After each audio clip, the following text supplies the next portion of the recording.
Yeah, buddy. That didn't come out so bad, did it? What's going on, everybody? I am Cortex Zero. Happy to have everybody here, as always, which you will be here pretty soon, because sometimes people don't know when I'm going live, and it's a symptom of YouTube. Hopefully, everybody will be able to hear what I just did, because that was actually in real time. I was running that through FL Studio and controlling the parameters of the sound wave in real time. So that was really cool. If you missed it, I definitely suggest you rewind it. We have a lot to talk about today. I'm going to wait until some people fill in before I really start getting rolling on everything. Got a lot to cover tonight.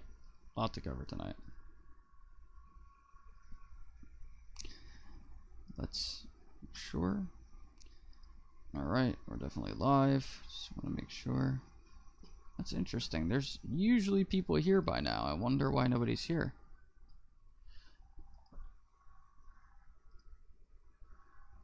It's kind of strange. I wonder if like something's going on with YouTube, because there's like I never go live and have nobody here. Like, that's really bizarre, actually. So what I'm gonna do is I'm gonna make a post to let everybody know I'm live.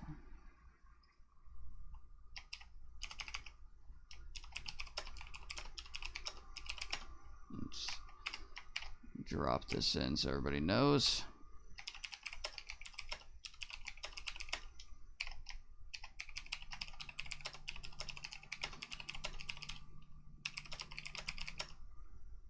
In case you didn't get the notification. Just in case you didn't get the notification. Just gotta make absolutely sure. Boy, that's weird, man. There's nobody here. What is going on? That's like actually kind of strange. If you're somebody that's in the chat, should definitely pop in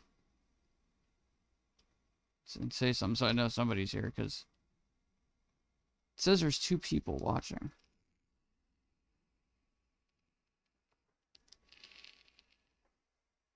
Well, a lot to talk about tonight. Like I said, there's significant information that was released by the Navy on patents for technology that is beyond your wildest imagination. Things right out of a Bob Lazar interview, basically. It's remarkable to think that just within the last 3 years, the Navy released UFO footage. The Pentagon confirms it's real. We find out about ATIP and OSAP. To the Stars Academy is on the forefront of all of these things. Luis Elizondo, shout out to him. There's so much going on with this. We don't know everything. Apparently, a lot of what is being covered up is for our own good. So they say. I mean, who's to say that's actually true?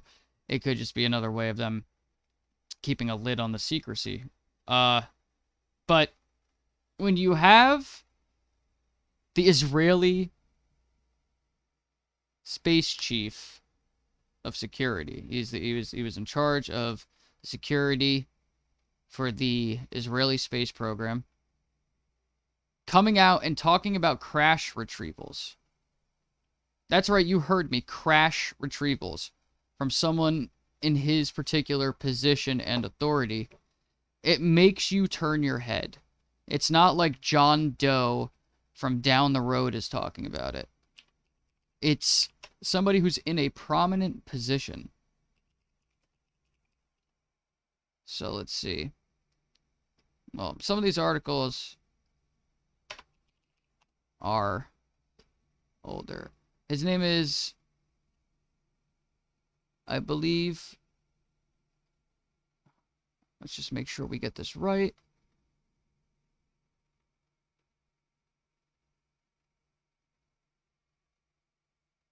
Haim Ashed is his name. Just want to make sure we get that right. In his new book that's apparently out, he has an epilogue, or I believe it's in the epilogue of the book. There's a section in his book that talks about a lot of really fascinating stuff that is actually kind of mind-blowing. It's about, you know, he literally, he gives you dates, he gives you where it happened, and the details as far as these crash retrievals. Some of these craft that were apparently picked up are over 4,000 years old. Jaden, what's up, man? Dude, where is everybody right now, man? There's like nobody here. Yeah, oh, here, well, you just posted something in conspiracies, so why don't we head over there and check it out live? Because why not?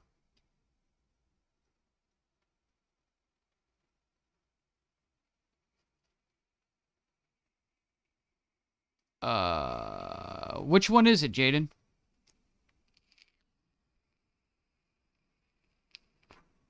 I don't see anything here.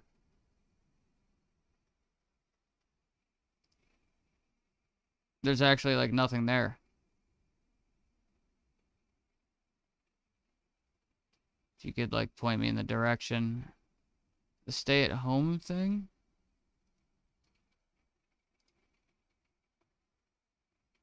Oh, you're talking about the shelter-in-place thing. Yeah, we got to be careful when covering that.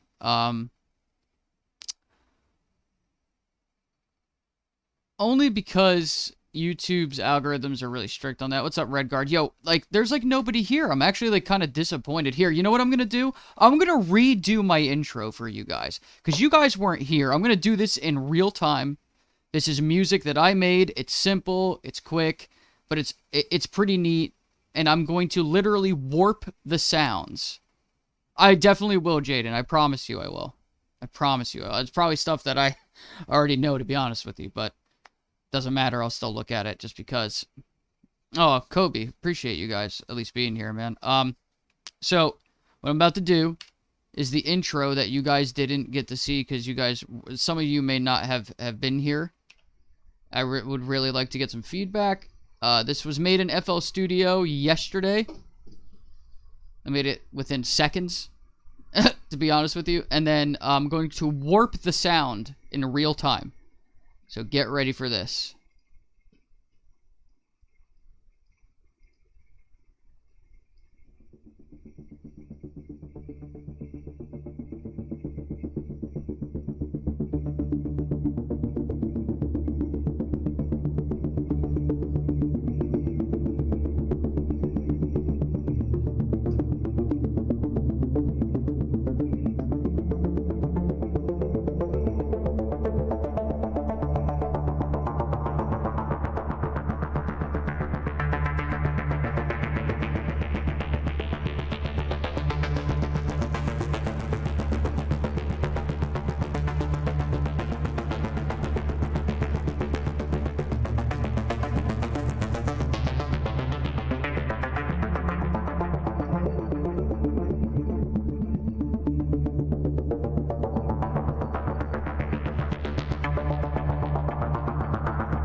Yeah, I just wanted you guys to be able to hear that. I just did that like in real time in FL Studio.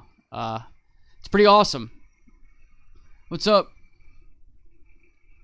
That one poor kid who hates that vegan teacher. What's up, bro? What's happening? What's going on? We got a lot to cover tonight, guys. We do. That's why I wish there were more people here to see this. Let's get down to brass tacks, shall we?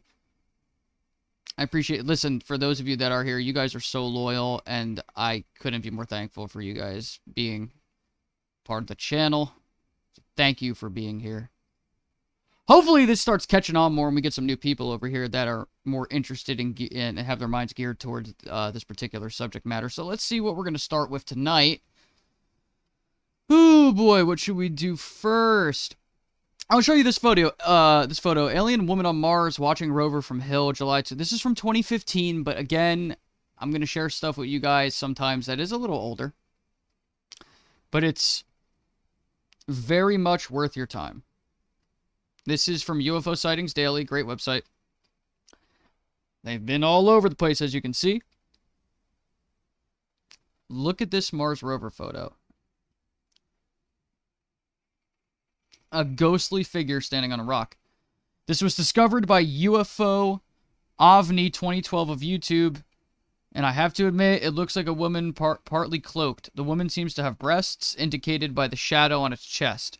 We also see two arms that are lighter in color and what looks like a head with long hair. It's hard to tell if this is a living being or a statue of a being from long ago. However, a statue that small would be eroded and destroyed easily. So it was a higher chance of being a living being. Also, it is facing the Mars rover, watching it from a distance. This being is about 8 to 10 centimeters tall. Yes, one such species is known to exist that small. Well, you know, debatable, but remember the Apollo 20 mission? Not the fake TV show, but the real mission? Well, William Rutledge, astronaut, said inside the cigar ship in Deeport Crater on the moon, he saw glass tubes on the walls with tiny human-like skeletons in them about 4 to 6 centimeters long. This looks real, and it should concern every country in the world. There's life out there. From Scott C. Waring. Remarkable photo, though. We're going to go to the original NASA image, if it's still there. Oh, yeah, look at that. We got the high res here, man. Oh, that's weird. Look at... Like, that's awfully weird, man. Try to zoom out a bit. Trying to get it so that we can... Alt-click, control-click, no.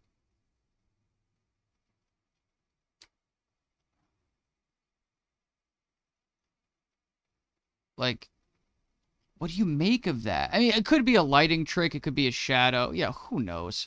But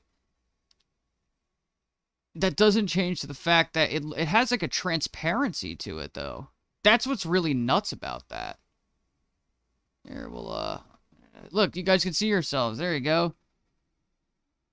If we all have these UFO, if we have all these UFO retrieval evidence, why didn't we just steal all their technology? Kobe, so that's a good segue into what we should be talking about as the main topic of the evening.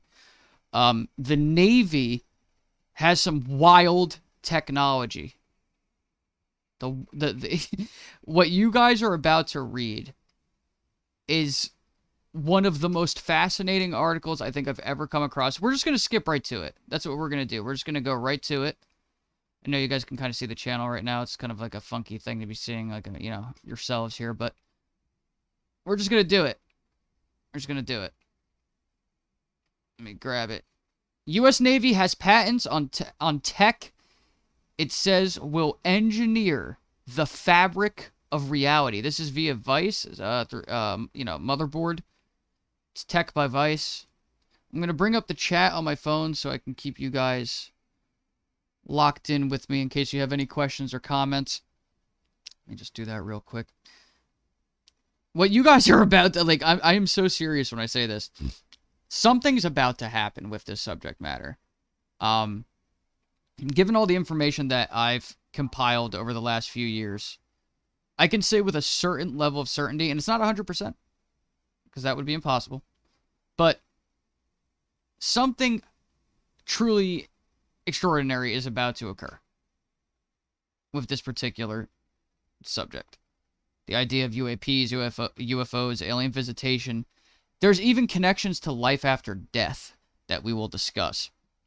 There's so much to cover. I don't know if I'm even going to get through all of it tonight.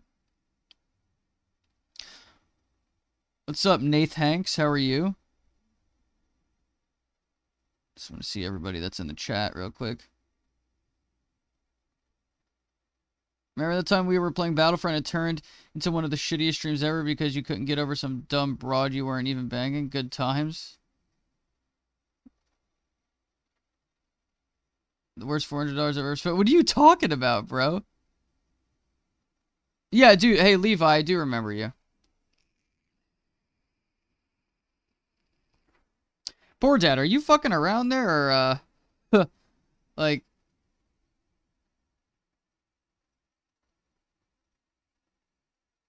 I was gonna say, what girl, that I wasn't even sleeping with? Is that why you haven't been here in so long? Are you, like, no longer a fan of the channel? Or am I is this all just completely going over my head at the moment? Like, I hope it is, because, I mean, I really like the guy. He was super supportive of the channel. Yeah, how's it going, Admiral? Happy to be here. Stop sending your damn subs to the stream. What... Dude, alright, so if there's any trolls in here tonight, you're probably just gonna get banned immediately. I'm literally doing things on my computer, as you can see, like, you know. Just come on, man, like, let's just not even put up with it tonight. I got no time for it, you know? Like, we're trying to cover an interesting topic here, and you guys just want to dick around, but... Appreciate that, Zio. Anyways, moving on. U.S. Navy's patents on tech, it says, will engineer the fabric of reality. The U.S. Navy's UFO patents sound like they've been ripped from a science fiction novel. Science fiction novel. What's up, Pity? How are you? I'm going to read this article to you guys. Strap yourselves in. This is going to get really interesting. The U.S. Navy has patents on weird and little understood technology. According to patents filed by the Navy, it is working on a compact fusion reactor that could power cities, an engine that works using inertial mass reduction, and a hybrid aerospace underwater craft. Dubbed the UFO patents, the war zone has reported that the Navy had to build prototypes of some of the outlandish tech to prove it worked. Oh yeah, Pity, that's where we're at, man. Like, we're gonna segue into something. Trust me. Like, just stay with me here. Cortex me is watch else. You're good, poor kid. It's all good, man.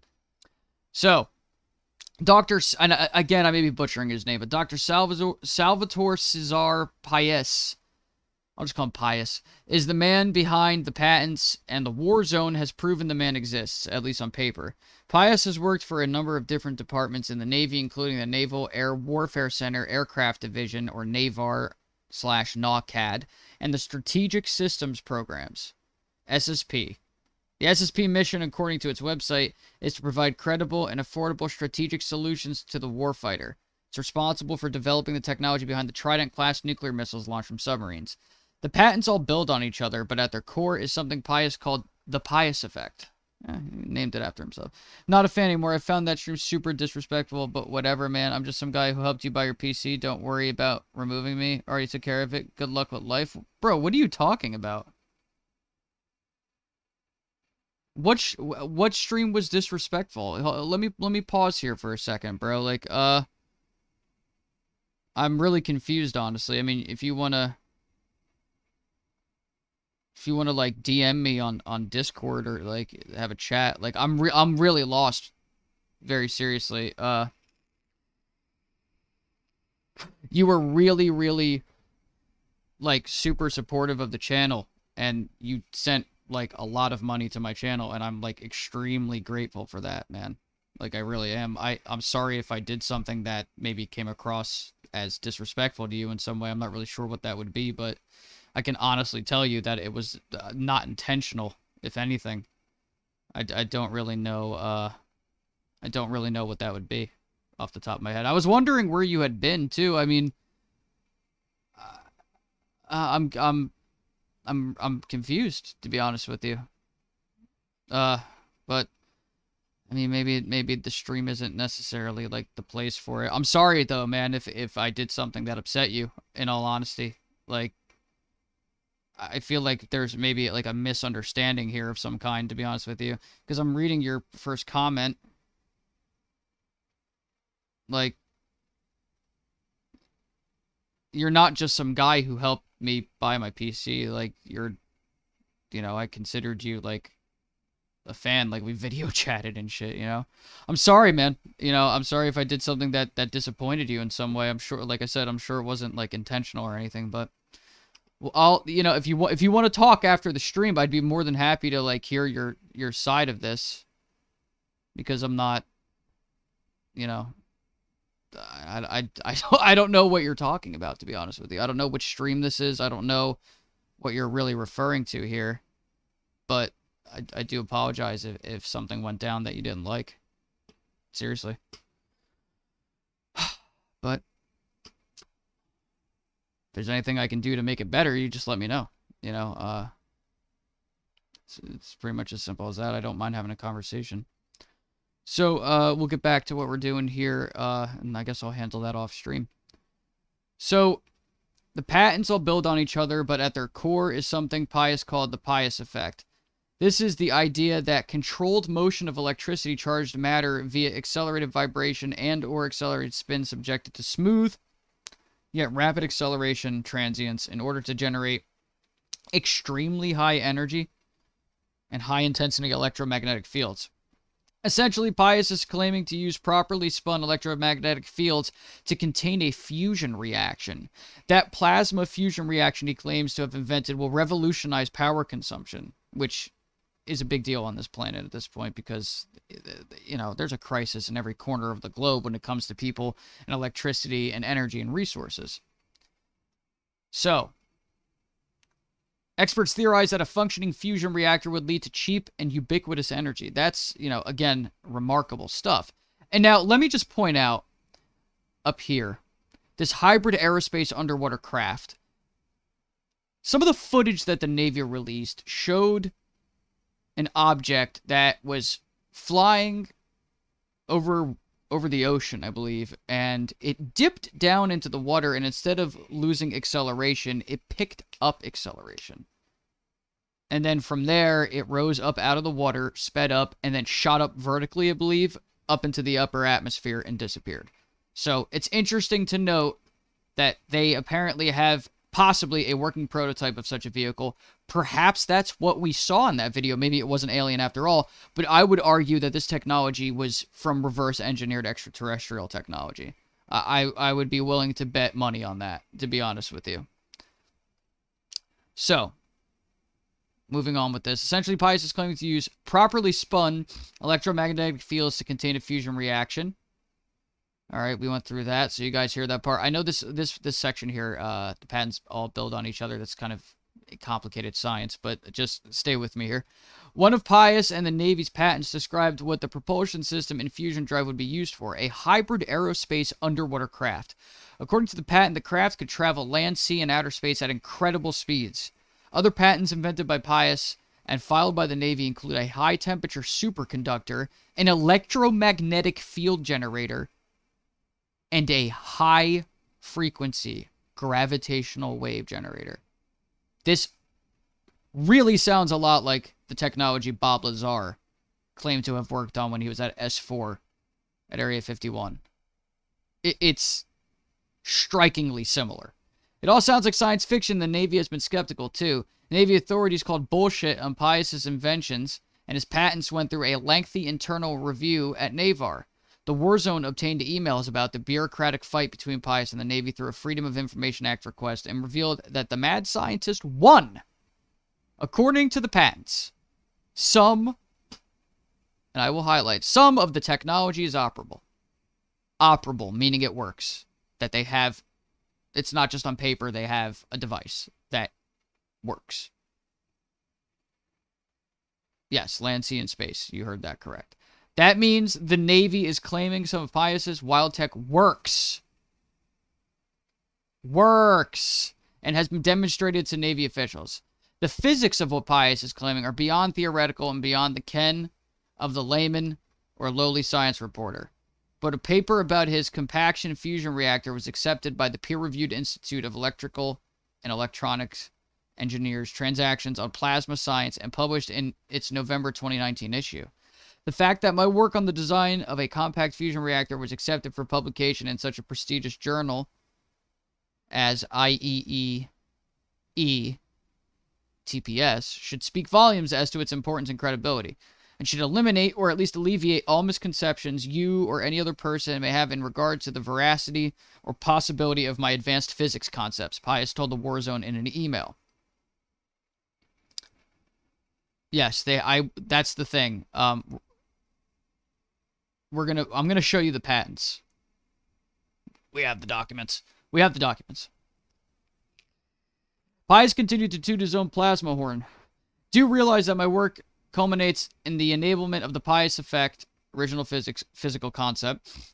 He said such high energy electromagnetic radiation can locally interact with the vacuum energy state, VES. The VES being the fifth state of matter, fifth essence, quintessence, as it's referred to. In other words, the fundamental structure, foundational framework from which everything else, space-time included, in our quantum reality emerges. This is 0-point energy. Zero-point energy, it's been theorized that there may be energy all around us that, like, if you reach your hand out in front of you right now, right, you feel the air around you and there's just nothing there. Well, apparently, in that tiny space, in just that little area, is enough energy that can be pulled out of the vacuum of space-time that you could power an entire city with a glass full of it. Make sure you link this in the Discord so I can check it out later. Oh yeah, it's there, man. It is there. It's in the 0 hour draft. Everything I always cover, most 99% of it I throw in that.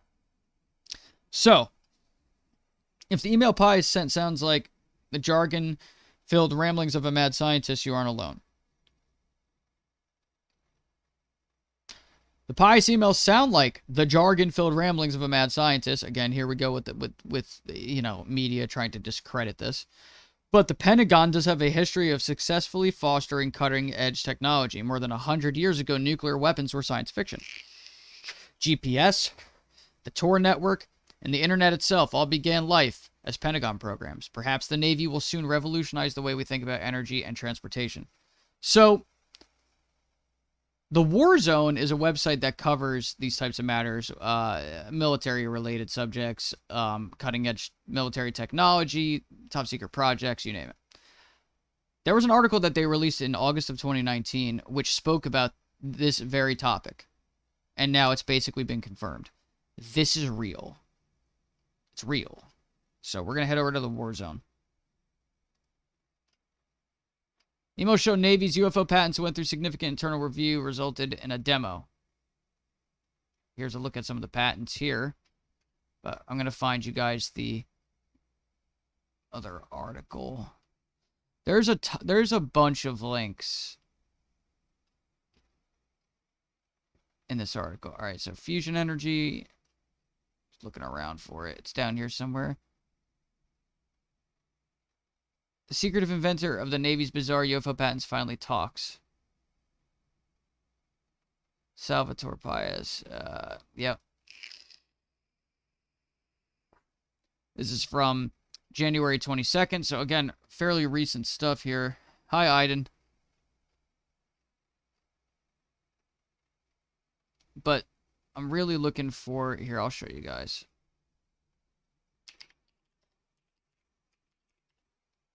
Got you guys here. So that's Vice.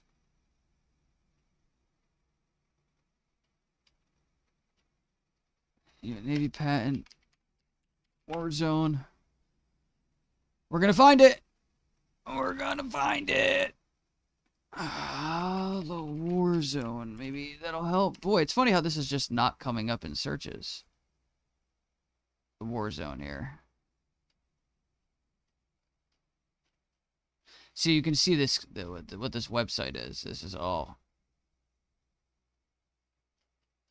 military related information. Search.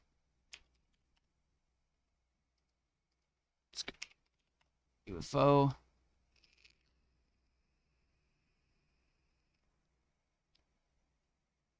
What the hell's going on with UFOs in the Department of Defense? Let me, you know what? We're going to head over to the Discord, actually, real quick. Switch over to the Discord. We'll head over into 0 Hour Draft. So, what's really interesting is just how all of these things seem to be happening at once. Welcome back, my friend. What's up, Xavier? Yeah, poopy. Indeed. Big poopy. We have to find... I have to... Here, we're gonna... What I need to do is get to that Warzone article. Because they had a link to the patents. I mean, did they pull it down? Navy UFO patent. It's kind of strange because I'm just thinking about this. Yeah, room temperature superconductor. I don't think this technology was created by man. I think this technology was pulled from possibly crashed UFO or extraterrestrial technology. I can't play that on the stream, Jaden. I'm sorry that I can't, but they'll flag me for it, believe it or not.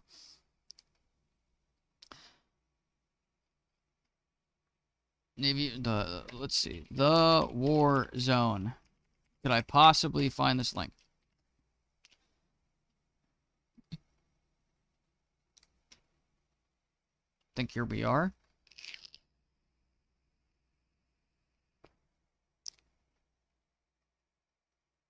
From February 1st. Maybe it's UFO patents. We're going to find this. We're going to... Operable in nature. Alright, so... I actually haven't read this one yet.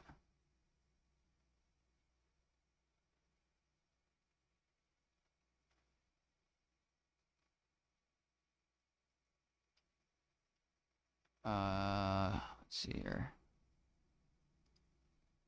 Yes.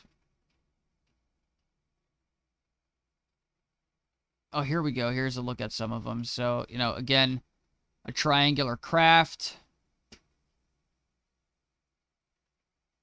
Oh, what's interesting is that Bob Lazar, again, the gentleman who claimed to have worked at Area 51, said that it had an electromagnetic field generator, the craft that he was messing with. What's up, Urso?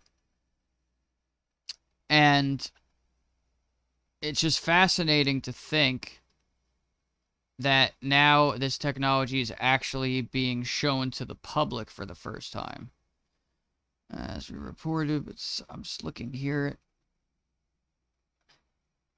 Theoretical concept for generating high-intensity electromagnetic fields that could supposedly lead to hypothetical breakthroughs in power generation and advanced propulsion. The Navy has now responded to inquiries related to the new documentation we uncovered in our most recent report that shows hundreds of thousands of dollars were spent on Pius's high-energy electromagnetic field generator experiments, along with other details related to it. An overview of Pius's high-energy electromagnetic field generator concept. This is incredible. So, Timothy Boulay, communications director at NAWCAD, confirmed several points to the Warzone by email. The high-energy electromagnetic field generator testing occurred from October 2016 through September 2019. Cost was $508,000 over the course of 3 years. Around 90% of the total, $462,000, was for salaries, while the rest was used for equipment, test preparation, testing, and assessment. When NAWCAD concluded testing in September, the Pius effect could not be proven. I don't believe that. Let me be very clear. I do not believe this part. No further research has been conducted, and the project has not transitioned to any other government or civilian organization. I do believe that is a lie. If I have to be honest, I don't think that's accurate. While we greatly appreciate the response to our queries, it remains unclear why NOGCAT was unwilling to speak with us until now. If they knew all along these experiments resulted in what appears to be a scientific dead end that resulted in no verification of any of Pius's theories. See, that's an indication right there. Read between the lines. While we greatly appreciate the response to our queries, it remains unclear why NOGCAT was unwilling to speak with us until now. If they knew all along these experiments resulted in what appears to be a scientific dead end that resulted in no verification of any of Pius's theories, it's because they're lying. I believe that they're not being completely honest about the results of these tests for reasons of national security, I believe. I think that's what the story is here. Oh my god, Nightbot doing its thing. Navy UFO patent documents talk of space-time modification weapon, detail experimental testing. Emails show Navy's UFO patents went through significant internal review, resulted in a demo. I mean, here we go, figure 1. Hybrid underwater aerospace craft. So this thing would be able to fly through land, well, you know, Earth's atmosphere, we should say, sea, and through outer space, which is incredible. And let's just take a look at one of the patents. Let's see. They have the Freedom of Information Freedom of Information Act. I mean, this is actually happening. This is the 2019 article? No, I don't believe it is.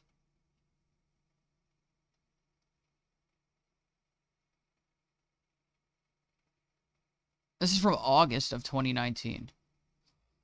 So this is developing over time. They had a link to the patents, though, that I'm looking for. Is this it? Craft use. All right, here we go. Laser augmented turbojet propulsion system. We'll just pop through some of these images so you guys can kind of see what we're looking at here. Craft using an inertial mass reduction device. A craft using an inertial mass reduction device comprises of an inner resonant cavity wall, an outer resonant cavity, and microwave emitters. The electrically charged outer resonant cavity wall and the electrically insulated inner resonant cavity will form a resonant cavity, or cavity wall. Form a resonant cavity. The microwave emitters create high-frequency electromagnetic waves throughout the resonant cavity, using the resonant cavity to vibrate in an accelerated mode and create a local polarized vacuum outside the outer resonant cavity. Wow. I mean, these are patents. These are patents.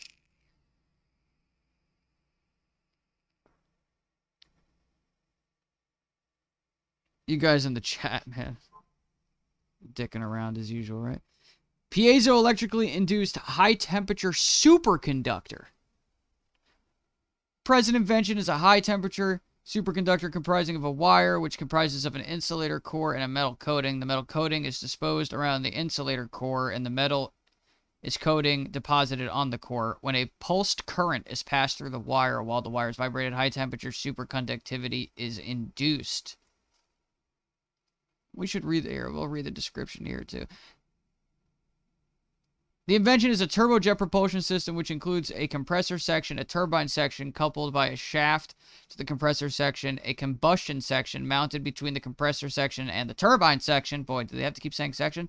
And they do it more, too. And an exhaust duct coupled to the aft end of said turbine section. A fuel delivery system is incorporated for supplying fuel to the combustion section. A laser assembly provides electromagnetic radiation to the combustion section. An electrical generator coupled to the turbine-driven shaft powers the laser assembly. Now let's really get into the fun stuff here. Electromagnetic field generator and method to generate an electromagnetic field. The electromagnetic field generator includes a shell, an electrostatic generator, a power plant, a thermoelectric generator, and an electric motor. The shell has embedded polycrystalline... What is that word? Ferroelectric? It's kind of... Or ferroelectric? Let me, I'm sitting kind of far away from my TV here. Let me bring this into perspective for everybody here and make this a little easier, right?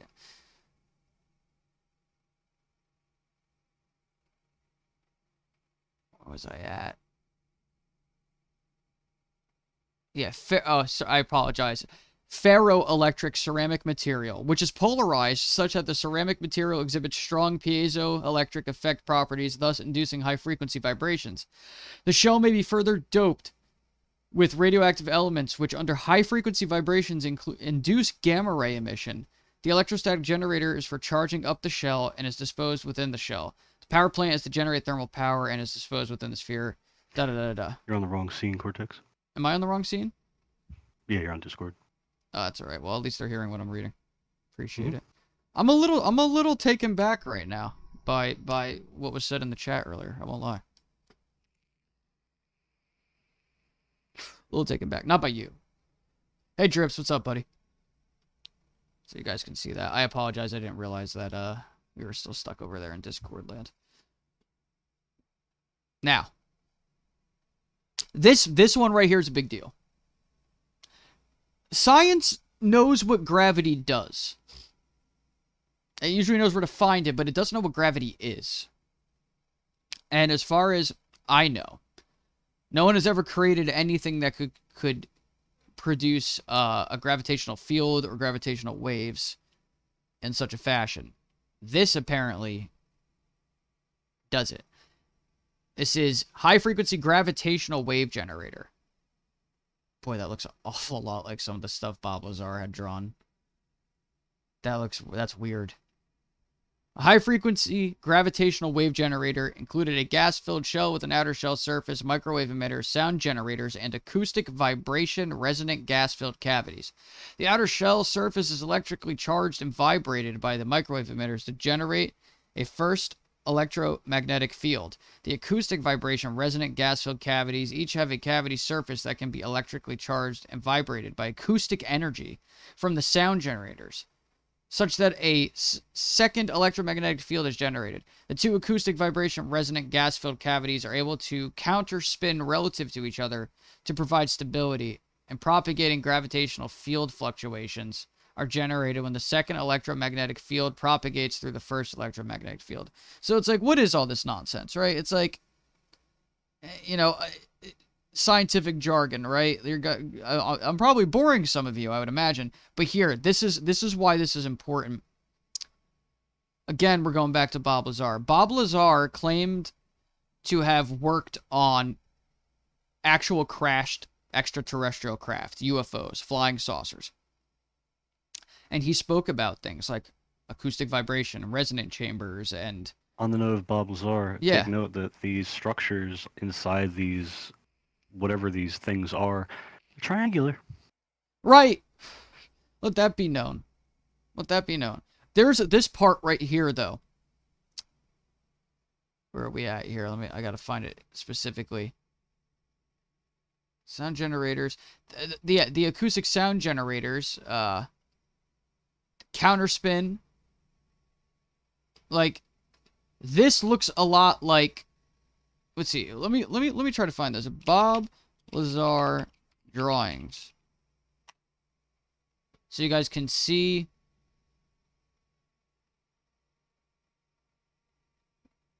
I just got a chill down my fucking spine, dude. Look at this. Guys, look at this. Seriously. Look right here. If you can see where my mouse cursor is. You see these three posts in the middle there?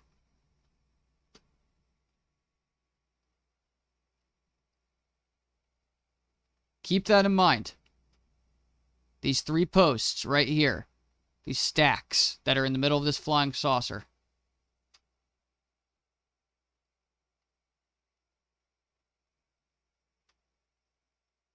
Keep that in mind. Look. Figure 3. Holy shit, dude. Oh my god. Right here. Compare that to that.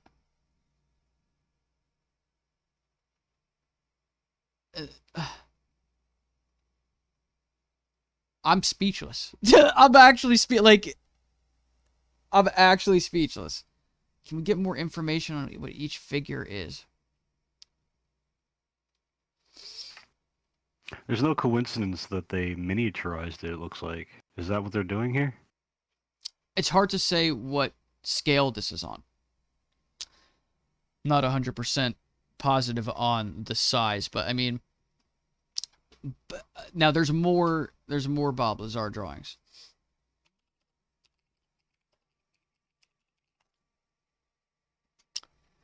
Boy, that looks an awful lot like what he had drawn, man.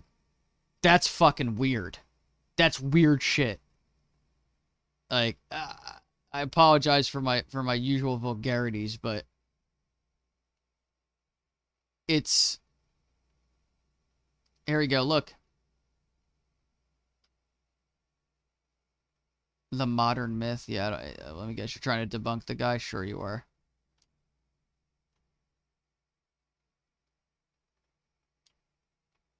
Look right here. Again, these 3 stacks.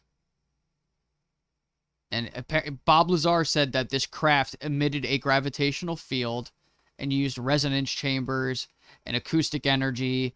And here I mean, how is this proof? Well, this is proof to me that, all right, so here, I'll lay it out in like really simple terms. Guy says he works at Area 51 or did at S4. Says he worked on a UFO, an actual crashed extraterrestrial spacecraft, a flying saucer.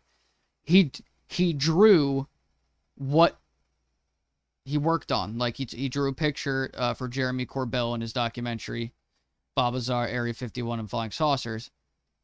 And that and this technology that is a patent filed by the United States Department of Navy. If you look at this, Bob Lazar said that the UFO itself created and it used electromagnetism and created a gravitational field. And here in this Navy patent happens to be something that looks an awful lot like what Bob Lazar was talking about in the craft that he claims to have worked on. I mean, the connection's pretty clear to me. I mean, this is startling, to be honest with you. Like, again, the technology contained in that patent is the same technology that Bob Lazar said the UFO ran on, that he worked on in the 80s. He was talking about this in an interview just a few months before I was born in 1989. He put Area 51 on the map. Nobody even knew what it was. No one even knew that name. No one knew that word, that phrase. He said that it worked off of electromagnetic technology and gravitational technology. And here's these 3 stacks right here apparently had a lot to do with powering the ship. These 3 stacked sections here. Now, the U.S. Navy has a patent for this, for technology that sounds a lot like what he had described back in '89. And we have a similar schematic. That's bizarre.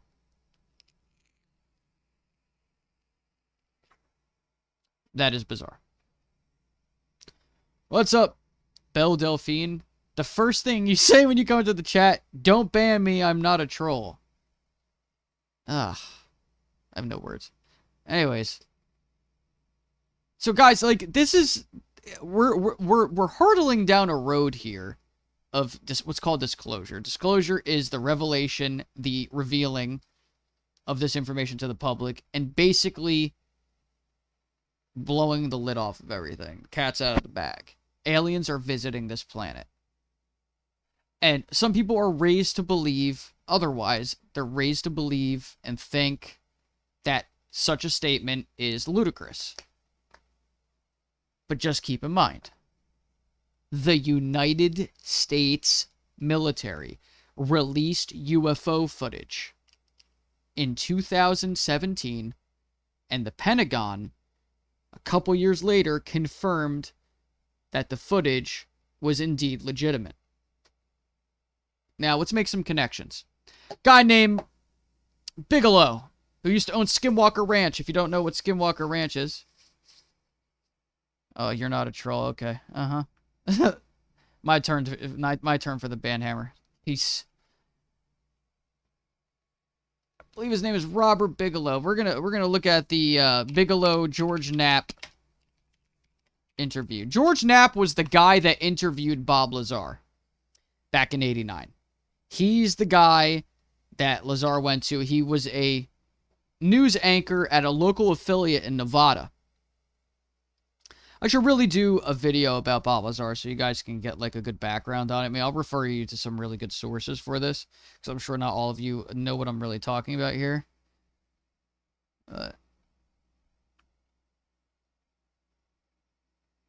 Oh, hey, Zio, Pity Fingers was just dicking around, bro. Pity Fingers. And the Belle Delphine literally just showed up behind him. Oh. But I literally think that's because the troll saw that in the chat, and Pity's here all the Pity's cool, dude. Pity's been here like long enough, honestly. He would have already trolled by now. I'd give him a second chance, to be honest with you. Now, I can't find this interview in its entirety, because they've been releasing it in parts. But Skinwalker Ranch is considered by some people to be the most paranormal place on Earth. It's like everything that is paranormal happens at this place. Apparitions / ghosts, hauntings, poltergeists, extraterrestrials, Bigfoot, like you name it, it's happened at Skinwalker. Can I play GTA? Yeah, I'll do that at some point. This is literally, it's literally like a hot spot. It's a hotbed for all of these weird things. Yeah, Mystery Wire. Here we go. So I'm gonna share this with you guys. We're gonna just sit and listen. Let's see, more from Robert Bigelow interview. Robert Bigelow has spent more money personally than any other civilian on the face of this earth to research UFOs and the paranormal. He just started a new institute that's studying consciousness, and he has had paranormal experiences, but I'll let the man tell you himself. Let's listen in. Is it risky for you to say, in public that you believe in UFOs and aliens? I don't care. You don't worry that some people will say, did you hear that guy? He sounds like he's crazy. I don't care. Why not? It's not going to make a difference. It's not going to change reality of what I know. Do you imagine that in our space travels we will encounter other forms of intelligent life? Hey, what's up, Wonka? You don't have to go anywhere. You can find it here. Yeah. Where exactly? It's just like right under people's noses. Oh my gosh. Wow. 60 Minutes. You're on 60 Minutes. I've seen this quote 10,000 times since you delivered it. But the correspondent, Lara Logan, had asked you about, are they here? Or no, I forget what the question was. But doing all right, Wonka. How are you? Are you worried that people think you're crazy? And you say you're not. And then you said something more provocative that we don't have to look too far. Keep in mind, Bigelow is super rich and owns an aerospace company. Do we know who them is, and what did you mean by it? Kind of like SpaceX. Oh well, there's a couple of different ways to go at this. So one is from a hardware standpoint. The other one is from the presence standpoint. ET presence. And, a lot of people say, well, whether they're, that they can be among the population, whether they're hybrids or they're some other kind of really look alike, you know, kind of thing. But so you can look at it different kinds of ways, and so I know of a really good, high quality researcher who has a fantastic academic credentials and background. Glad to hear that, and Wonka. he would Glad be to hear that. more predisposed to the latter, saying that, yeah, they could be among us, you know, and so and Aliens among but he's us. probably on the more extreme. Keep that He's in mind. definitely on the more extreme. Others would say, well, we're safe in saying that there's hardware, you know, so that's among us in a hardware kind of context. And the discarnate entities, call them spirits, whatever it was that was at the ranch, the spirits that you're going to be investigating through BICS, they could be among us too. Well, if you follow the literature and pay attention to a lot of other kinds of sources, they absolutely are.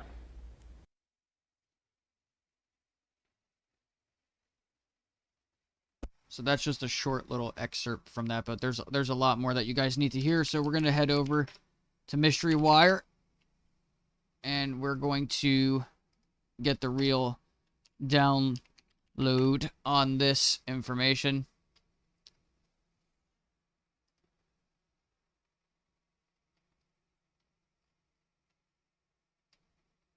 There we go, part 1, part 2. Let's see. which one's which. MysteryWire.com, home of the unusual and unknown. Wait, do they From have Area the- 51 to the paranormal, it's your source to the most. MysteryWire.com, home of the unusual and unknown. Oh, they have like the full interview. Well, obviously we don't have a lot of time to share that with you guys. So what we're gonna do is we're just gonna look at some of the parts here in the least.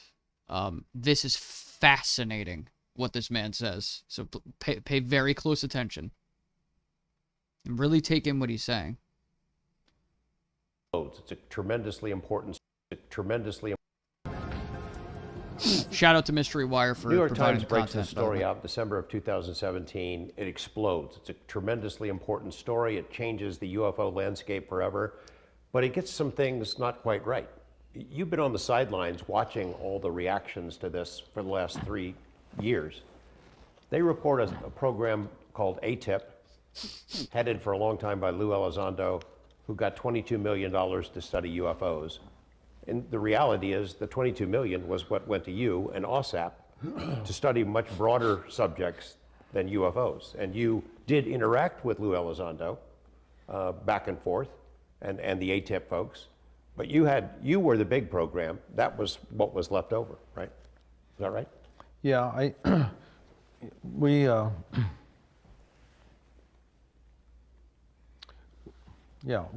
were the primary program, and our program manager is of a completely different name, who ran our program. The great guy. This is the one I said earlier. I'm, you know, it's wonderful that people like him work for our government, because he's a terrific guy. And I met Lou a couple times. Didn't really, he didn't play a role in our program in any way in terms of who we ever reported to or whoever we discussed kind of things with, and our program manager was very fundamental and key. The contest and the entire program was created through our program manager and through Senator Reid and Inouye and Stevens to put this out for a competition, and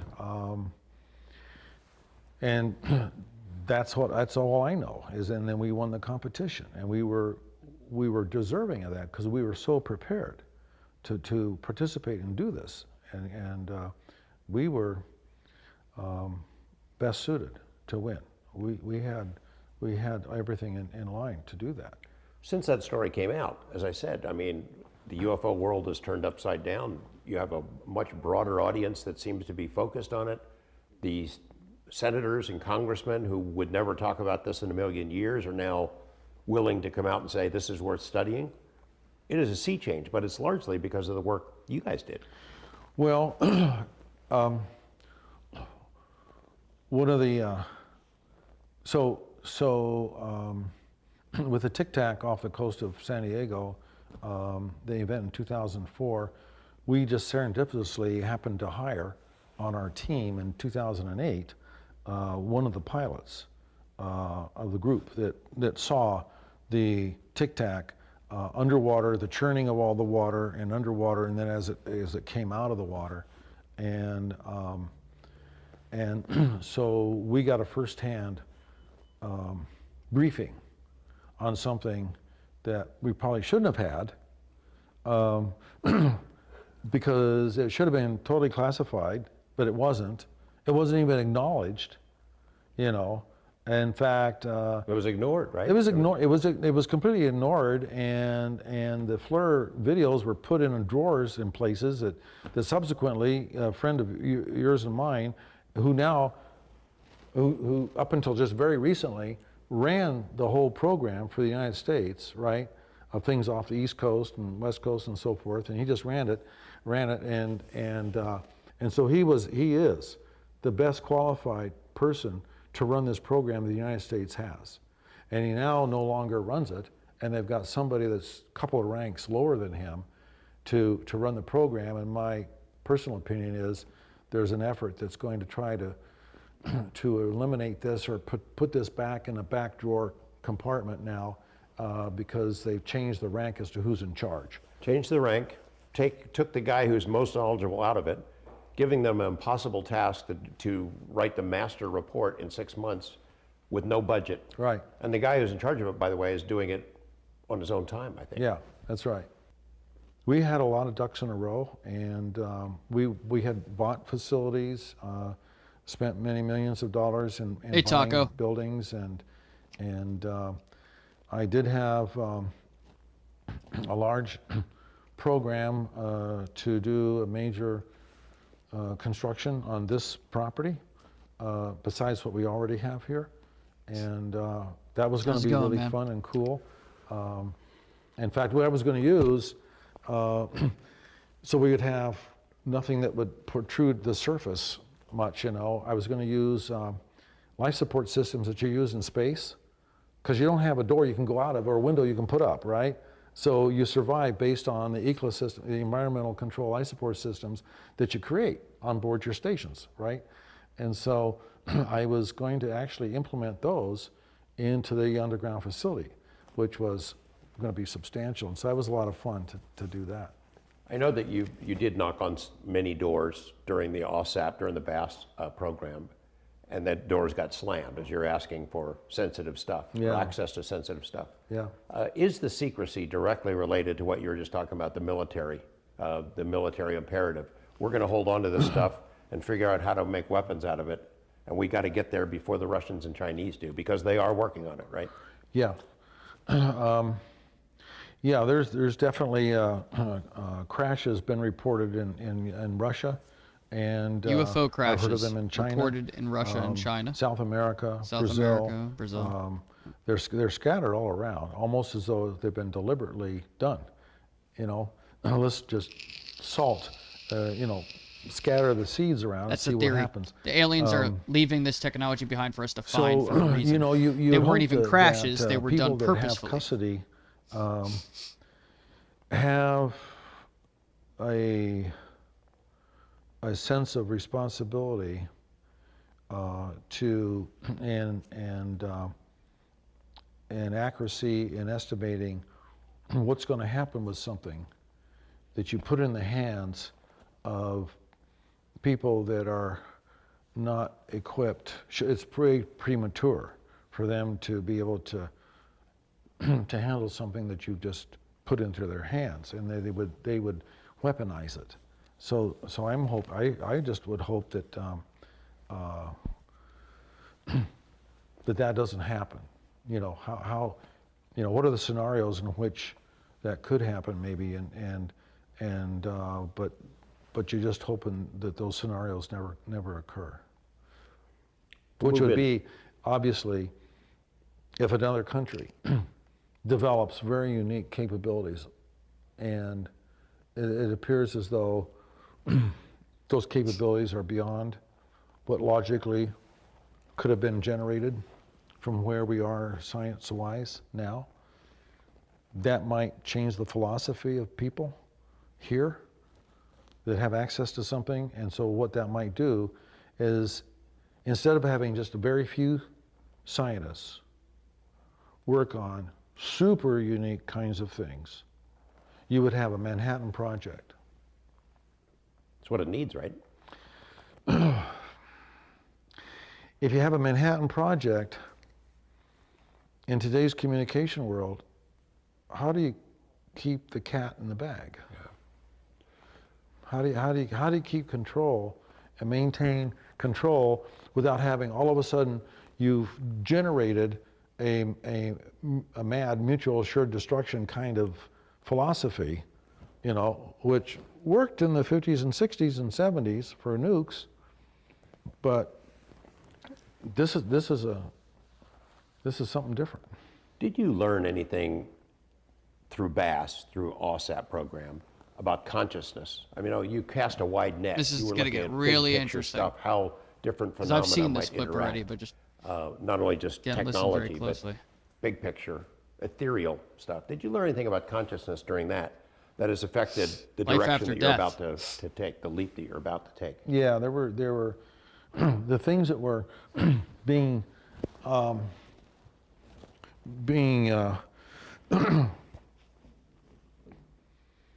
set up as games were thought connected. There was a spontaneity when you felt. You didn't see. Well, you didn't sense anything with the 5 normal senses. You felt something is in the room with you. So you start taking pictures. You ask, not aloud, you're thinking and asking for things to manifest on digital cameras. Or you're thinking and asking for something to change the physical arrangement of objects on tables and different things. And if you're bringing something home with you, and an apparition is manifested, that you can start to see the quizzical look on the face of that apparition, I would say there was some kind of causal connection between the Skinwalker Ranch and something else that with whom we did not know, with whom we were communicating. And so, and it could have been ET, we don't know for sure.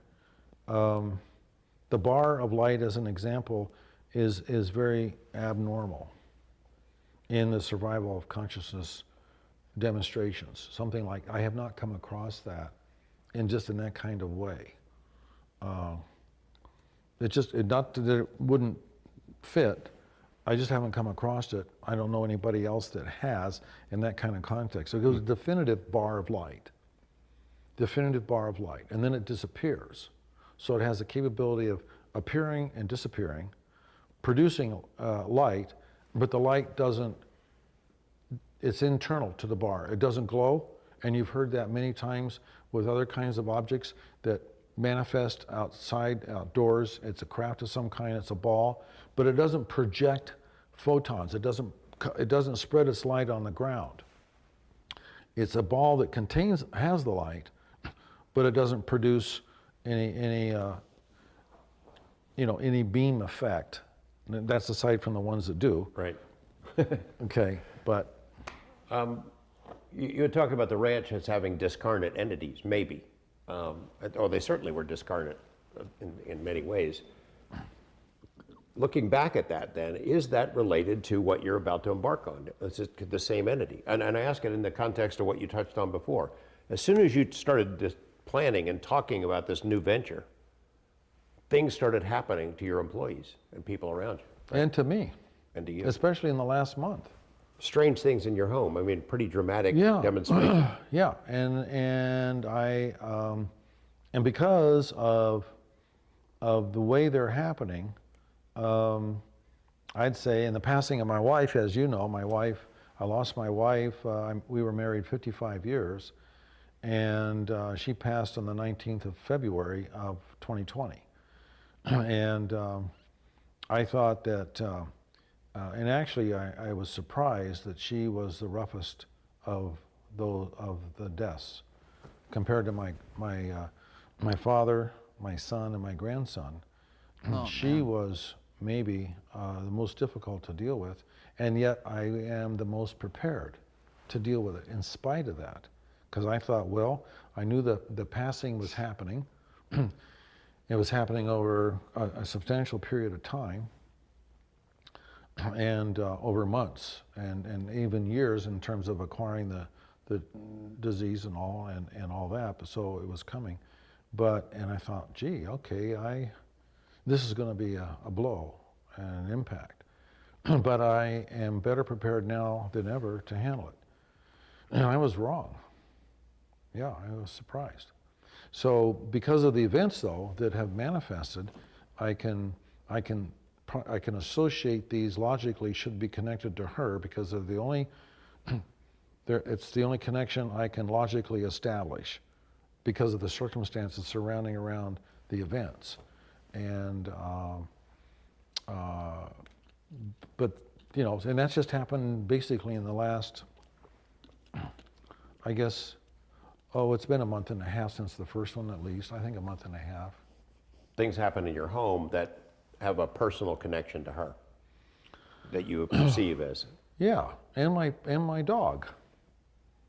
She gave me orders before she passed that if our dog predeceases me, my responsibility is to have his ashes in a container next to hers someplace. She dearly loved this pooch. And so I said, sure, of course. And so the event, there's one event that had no connection to him, but another event that really, two other events that really did. And so I've had three events that were very demonstrative. And one of the events, there were three other people besides myself that were aware of this, and then just the pooch and me on the other two. Paranormal incidents occurring after he started doing research on the paranormal at Skinwalker Ranch. MysteryWire.com, home of the unusual and unknown. Literally, From Area 51 to the paranormal, it's your source to the most vetted UFO stories and special investigations in the world. Take a journey into the universe of MysteryWire.com. so there seems to be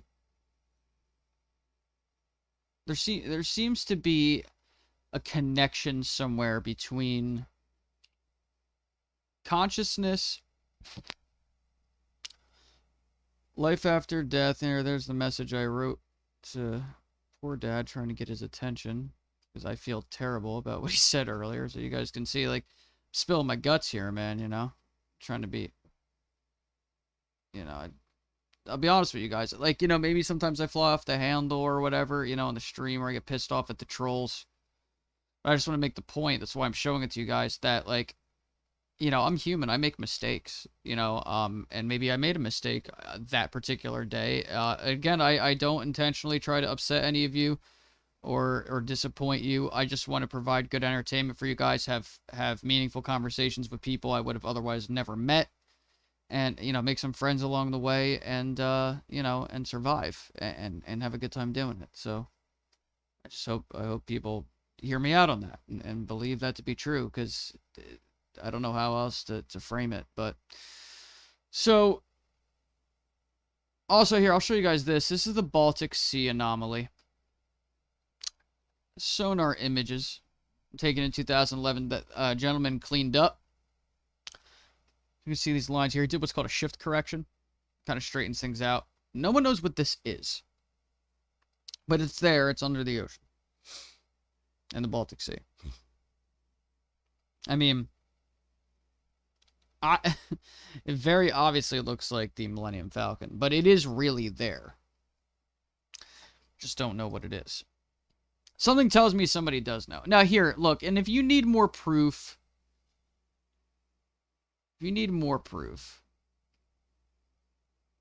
that these things are occurring, you need to hear the story about Gary McKinnon.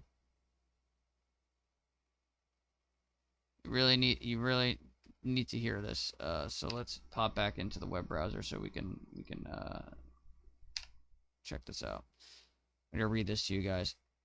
Gary McKinnon made the biggest U.S. military hack of all time, reported on zero-point energy technology from UFO alien craft 20 years ago. And then again, here's links to, what do you see here? The Navy patents. Again, connections. 0-point energy. 0-point energy. So, we'll keep that up for the time being.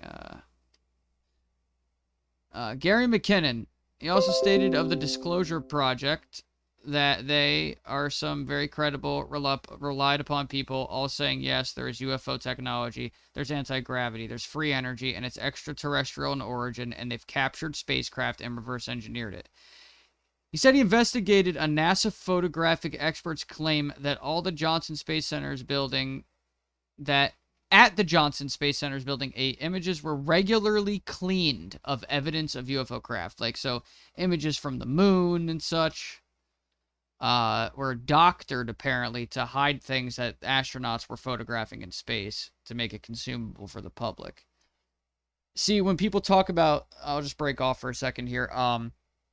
When people talk about whether or not they believe that we went to the moon, I used to think that maybe it was a hoax, but now I'm of the opinion, and I have been for a couple of years now, that yeah, we did go to the moon. They just weren't honest about what they saw there. They didn't share everything with us. But that's for another time. So, getting back to this section. Zoom in a little bit here.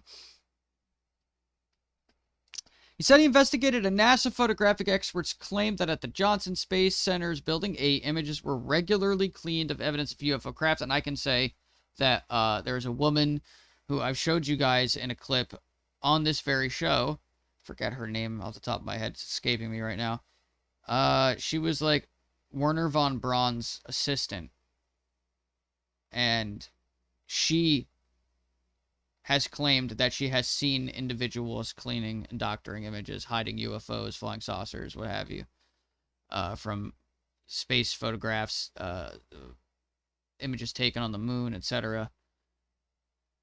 And that she actually saw one of the images not doctored and saw a craft landed on the moon, apparently. I believe that's what she said she saw. But going on with this, and confirmed this, comparing the raw originals with the processed images. He stated to have viewed a detailed image of something not man-made and cigar-shaped, floating above the northern hemisphere, and assuming his viewing would be undisrupted owing to the hour, he did not think of capturing the image because he was bedazzled, and therefore did not think of securing it with the screen capture function in the software at the point when his correct connection was interrupted.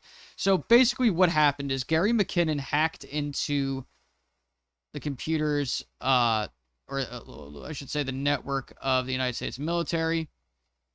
He managed to find some folders that I believe NASA either owned or had access to. And keep in mind, this is all real. Okay, because this gentleman went to court. I believe he served time. He's from the UK. But he did indeed commit this hack. And he said that he went into one of the files and saw this image that they're describing right here. McKinnon, I would have done it anyway because I use the internet to get useful information. The book just kickstarted me. Hacking for me was just a means to an end. I know that governments suppressed anti-gravity, UFO-related technologies, free energy, or what they call zero-point energy. This should not be kept hidden from the public when pensioners can't pay their fuel bills. As Gary calmly talks about why he had to snoop around what he saw, becomes obvious his beliefs are genuine. Years ago, he read a book by the Disclosure Project, which includes 400 witness testimonies, ranging from civilian air traffic control to people who were in charge of whether to use nuclear missiles. All of these people said there was anti-gravity, which totally swung it for Gary. This technology has been researched since the 50s, the exact decade UFO phenomena skyrocketed.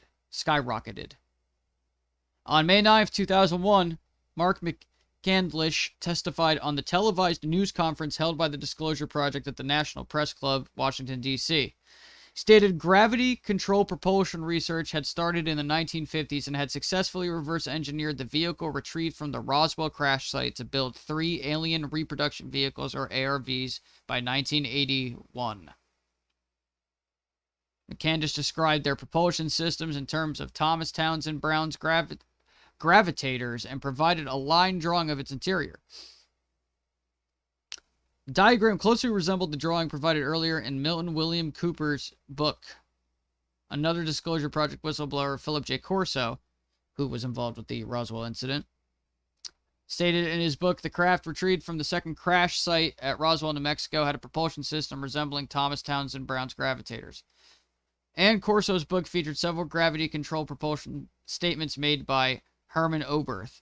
This UFO declassification in 6 months will talk about this revolutionary technology, I am almost sure. I think this is because even though they have been trying to reverse engineer for decades, they were never able to, but it looks like they finally cracked the code because this is the first time this kind of technology is being used in patents. Now, something I'll throw in here. Gary McKinnon, when he hacked into these files with the U.S. military and NASA, he said that he found some folders that talked about off-world officers, meaning military personnel that were stationed in space somewhere. And that he saw names of ships like USS, whatever, like a naval battleship would be, the USS Arlington or, something of that sort. Now, what's fascinating about that is that none of the ships that he saw in these documents, in these folders, could be found anywhere in the naval arsenal, could not be found in anywhere. If you search these names, they could not be found in the military's inventory, which leads speculators to believe that there is a secret space program running alongside what we see publicly with NASA, SpaceX, etc. And you saw something called Operation Solar Warden, which we will look at very briefly. When Gary McKinnon hacked into U.S. Space Command computers several years ago and learned of the existence of non-terrestrial officers and fleet-to-fleet transfers and a secret program called Solar Warden, he was charged by the Bush Justice Department with having committed the biggest military computer hack of all time.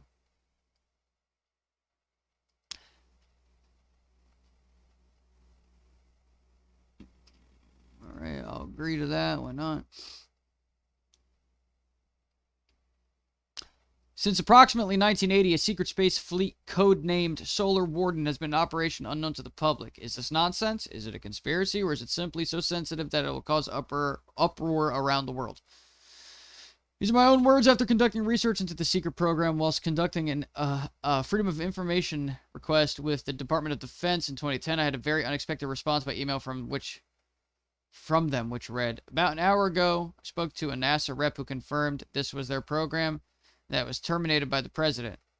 They also informed me that it was not a joint program with the Department of Defense. The NASA rep informed me that you should be directed to the Johnson Space Center FOIA manager. I have ran your request through one of our space-related directories.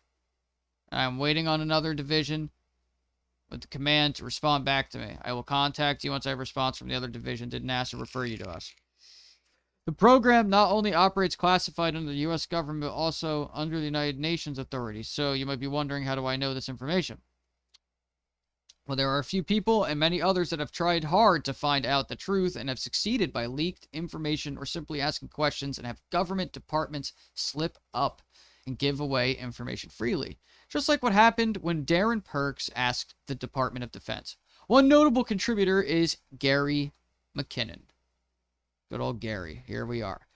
When Gary McKinnon hacked into U.S. Space Command computers several years ago and learned of the existence of non-terrestrial officers and fleet-to-fleet transfers and a secret program called Solar Warden, he was charged by the Bush Justice Department with having committed the biggest military computer hack of all time and stood to face prison time of up to 70 years after extradition from the UK. But trying Ernest McKinnon in open court would involve his testifying to the above classified acts, and his attorney would be able to subpoena government officers to testify under oath about the Navy's space fleet. To date, the extradition of McKinnon to the U.S. has gone nowhere. So basically, I guess I was incorrect in saying that the man served time. They've kept this out of court to avoid having to reveal this information to the public. Now, think about this for a second. If I hop on my computer, start running some hacker software, and I commit, in modern day, the biggest military hack of all time, or as the Bush department referred to it as the biggest military computer hack of all time, right? Just basically that idea. This is huge. Now, if I do that, you could assume that I'm probably going to be taken to court for it. So I just realized that my chat was frozen. And I see you guys here. King Ghidorah is going to take over the world. Godzilla, just finished the story mode of GTA. That's what's up, Riffs. How are you? Just in case, how are you? LA, what's up, man? Miss playing with you, bro. We should play again sometime. Oh, dude, I'm absolutely down. Veggies, you too. Me, you, and veggies, bro. Me, you, and veggies. Let's do that. So I'm glad you guys are here listening in on this, because I think this is really important. This is bigger than all of us, right? Like, this information, the idea that our planet's being visited by extraterrestrials, they're actively in our skies, maneuvering with impunity and running circles around our fighter jets, and no one can do anything about it. Like, it should be at least somewhat concerning, I would imagine, right? Like, we get very concerned over new technology from foreign adversaries, but now you're talking about a civilization that may be visiting our planet that could be thousands, if not millions of years ahead of our species in technological advancement. So, with that being said, let's continue. McKinnon also found out about the ships or craft within Solar Warden. It is said that there are approximately 8 cigar-shaped motherships, each longer than 2 football fields end-to-end, and 43 small scout ships. The Solar Warden Space Fleet operates under the U.S. Naval Network and Space Operations Command, NNSOC, formerly Naval Space Command. There are approximately 300 personnel involved at that facility, with the figure rising. And remember, this is from Huffington Post. So this isn't like just some random website. Huffington Post gets a lot of traffic. Solar Warden is said to be made up from U.S. Aerospace Black Projects contractors, with some contributions of parts and systems by Canada, the United Kingdom, Italy, Austria, Russia, and Australia. It's also said that the program is tested and operated from secret military bases such as Area 51 in Nevada, USA. So should we just write this off as utter nonsense? The video's playing. That was random. Sorry about that. No, we shouldn't. And as time goes on, the truth will slowly come out. Many people around the world are now witnessing craft moving around in the skies and subspace that completely defy gravity. Whether they are part of the Solar Warden secret program, military experimental aircraft, or not, which I believe it's a combination of that and extraterrestrial craft. I think it's both. Thousands of people know what they see. Read about my investigation work here. UFO. There you go. UFO. Yeah, there you go. Make sure we get that website in bookmarks. Or maybe it doesn't work anymore.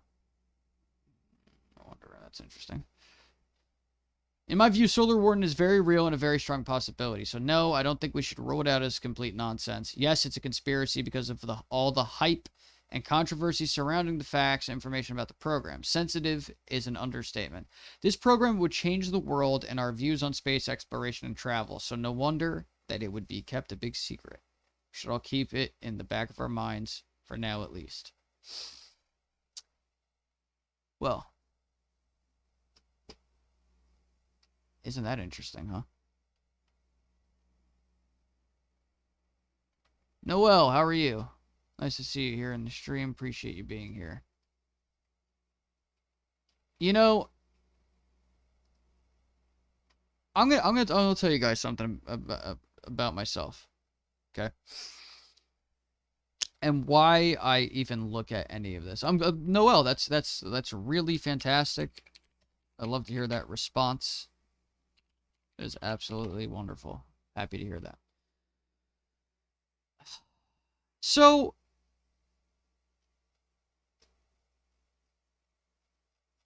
when I was a kid, and I'm talking like really, really young, going back to, like, at least in my mind, I was probably, this was from kindergarten to 3rd grade. I went to a specific school. I'm talking to my soulmate, and I couldn't be happier. Well, that's very nice. I'm happy to hear that. I'm very, very, very happy to hear that. That's like a really nice thing. I'm glad you found somebody to make you happy. One of these days I'll do the same thing. But for now, I'm taking a break from all that, really. Lives in a different state. There's nothing wrong with that. Nothing wrong with that at all. So, I can remember being in specifically 1st grade and going into the school library and taking out books about aliens, abduction, UFO sightings, the paranormal, ghosts, life after death, the pyramids, Atlantis, you know, everything you could think of. No, Skylar, I highly doubt that, to be honest with you, since a lot of time has passed. I'm pretty sure that's, like, forgotten at this point. Maybe not forgotten, but probably forgiven, I would say. I would think. I wouldn't worry about it too much. Everything's good. I'll talk to him about it. We'll get you back in the party.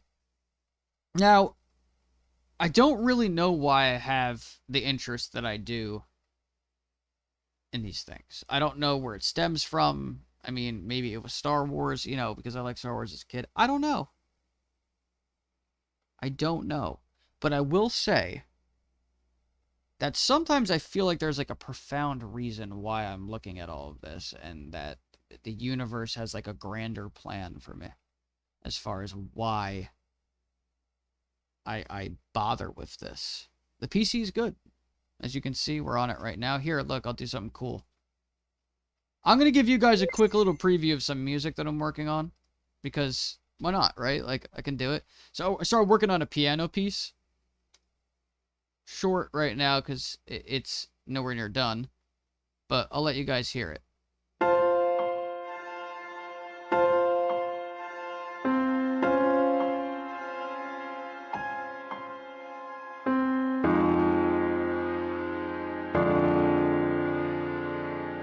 This is just random music that I'm writing.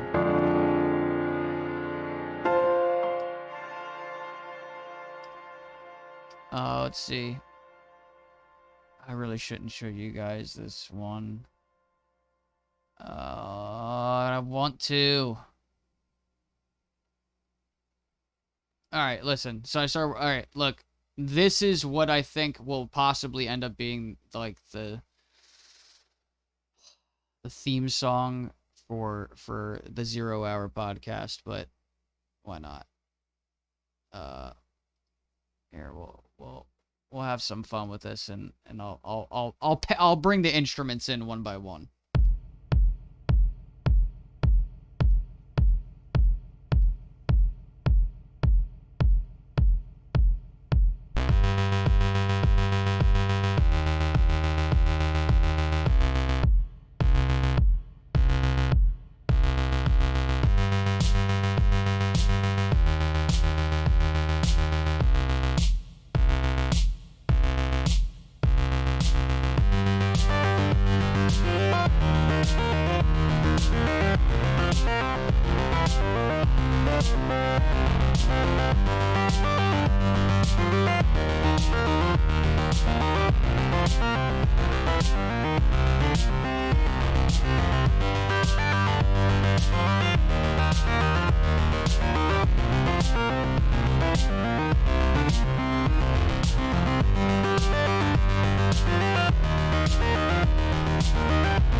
I'm glad you guys like it.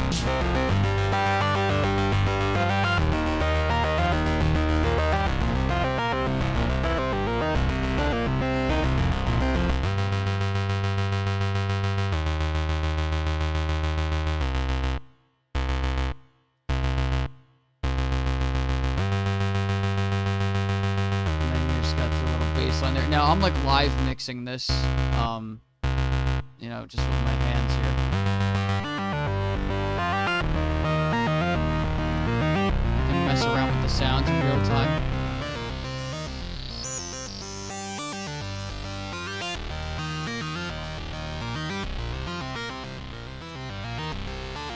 A little panning.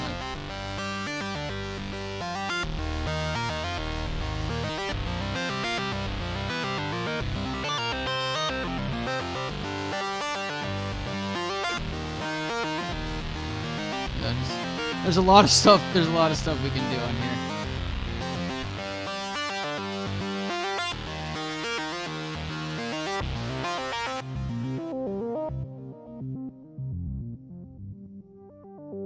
Let's see, I can just fade it in.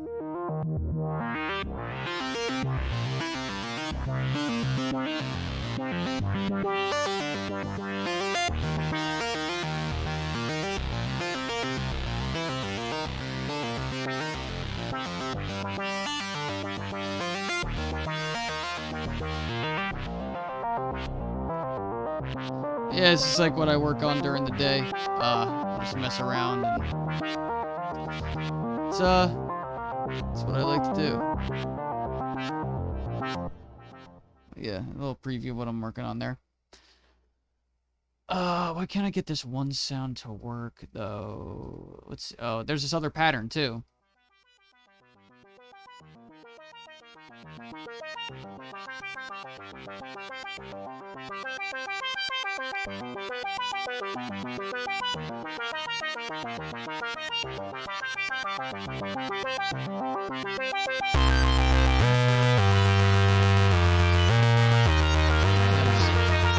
Different bass line. I'll let you hear it. This is gonna be the ending of the song, like this part right here.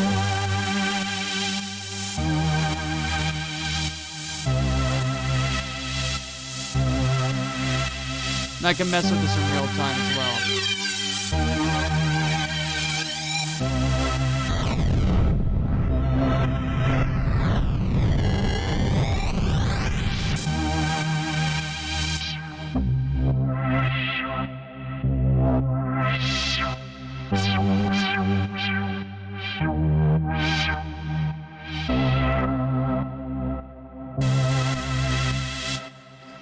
Yeah, I mean, and I'm also, you know, sometimes I try to recreate other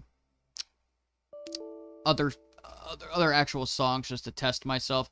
Personally, I think this is the greatest synth keyboard riff ever written. But I'll let you guys here. I'll fill the there's three synth parts here that actually make up, believe it or not, just you may not even realize it when you hear the real song. But I'll bring in all the parts one by one. See if you guys can guess it. I'm sure you'll get it.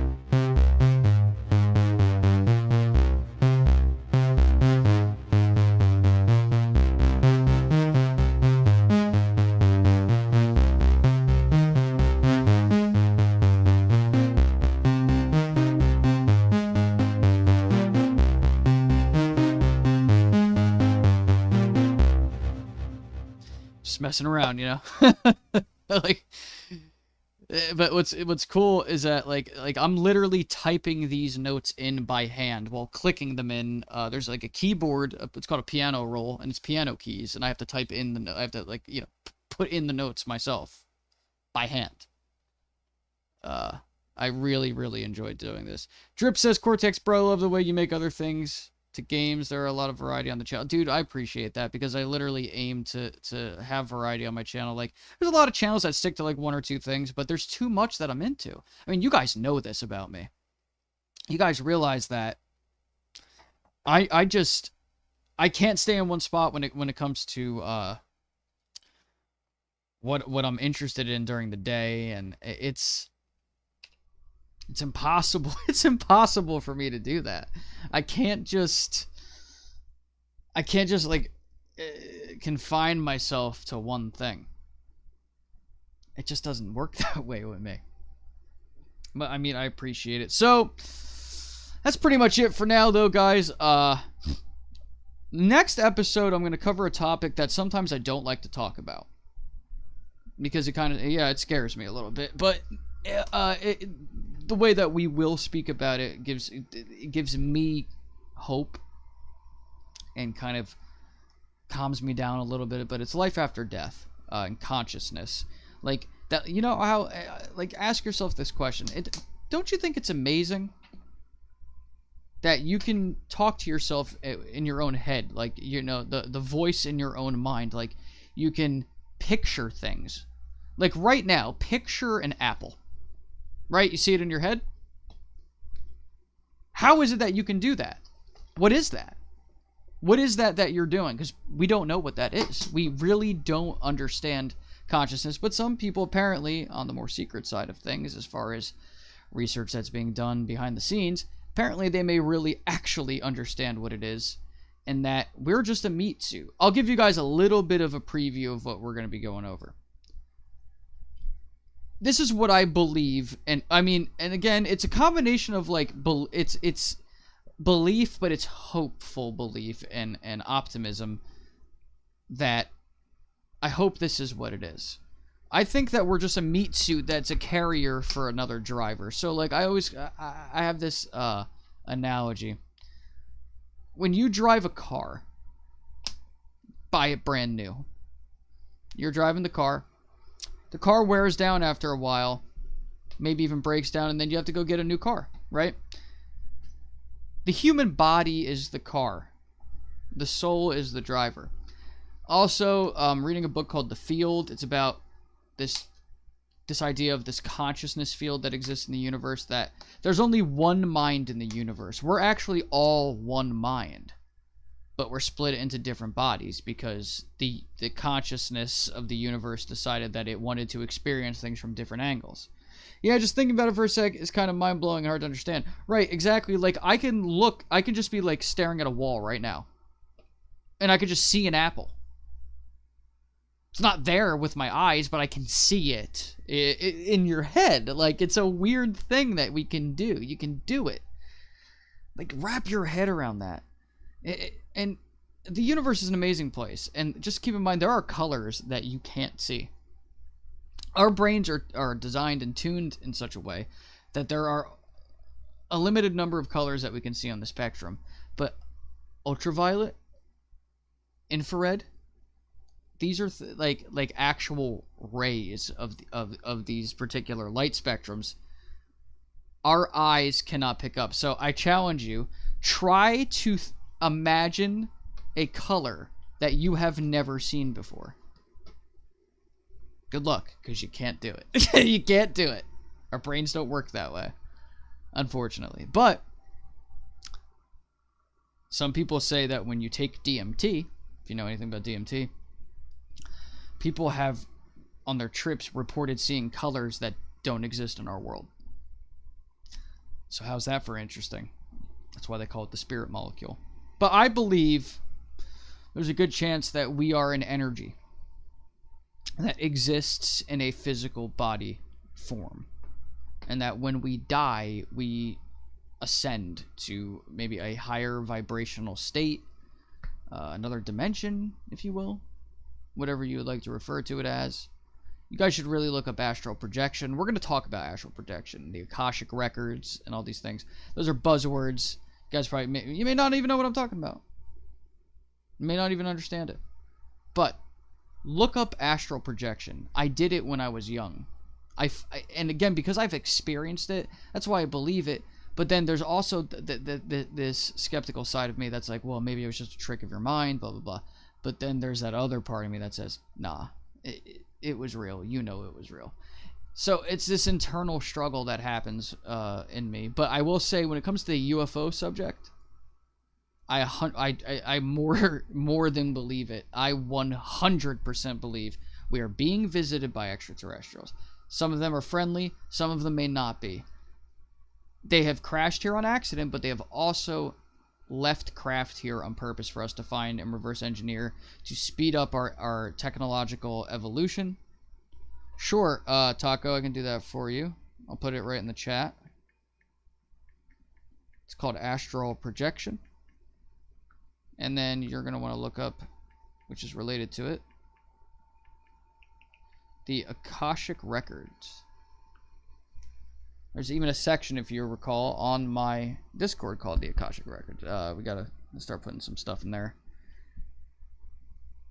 This, I believe that there is a grand cover-up of this information pertaining to UFOs, UAPs, that has been happening since at least the 40s.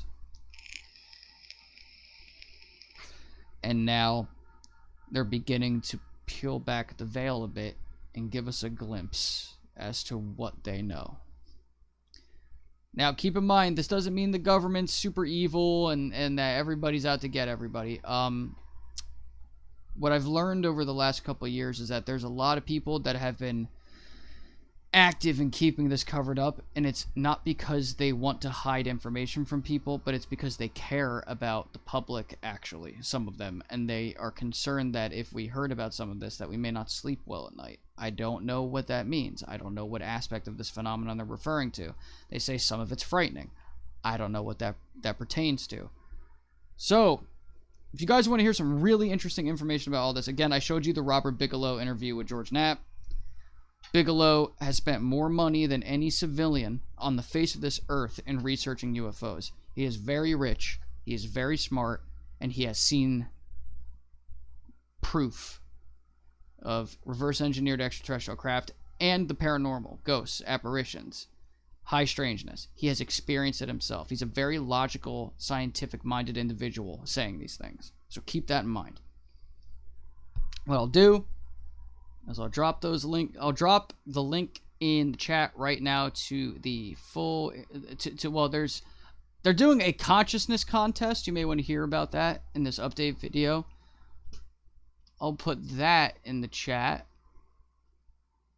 but it's the second link you're really going to want to hit. So you got that right there, and then you're going to want to go to this link and watch both parts of this interview. It looks like the interview is about 2 hours long, a little more in total, split into 2 parts. I'm glad they released the whole thing because it's fascinating. I've only seen about 20 minutes of it at the most because they released it in parts. It's really exciting. I'm really excited to watch it. That's exactly what I'm going to do the minute this stream ends. So I'm going to drop that link in the chat for you guys. Listen, I appreciate you guys being here again. It's always a pleasure having you guys here on the channel. It means the world to me. I'm glad you guys have an interest in these things and hear me out when I speak about them, because again, some people believe that those who have an interest in these things or believe in them are whack jobs. But now you're seeing real evidence right before your eyes that there's a lot more going on than you and I actually know. So thank you all for watching the stream. Not sure what's going on tomorrow. I may be back with something. There's some new games coming to the channel as well because, we like variety here on the channel. I like gaming. I like Star Wars. I like UFOs. I like music. I like art. And that's what this channel is about. It's a variety channel. And I appreciate the compliment that I received from Drips. Thank you for that, man. I appreciate it. You guys are the best. If you think you know anybody that may enjoy the content on the channel, let them know what I do and have them tag along sometime. I would love to see some new faces in here. It's always a good time. You guys enjoy the rest of your night. Thank you very much for watching as always. And remember, truth is out there.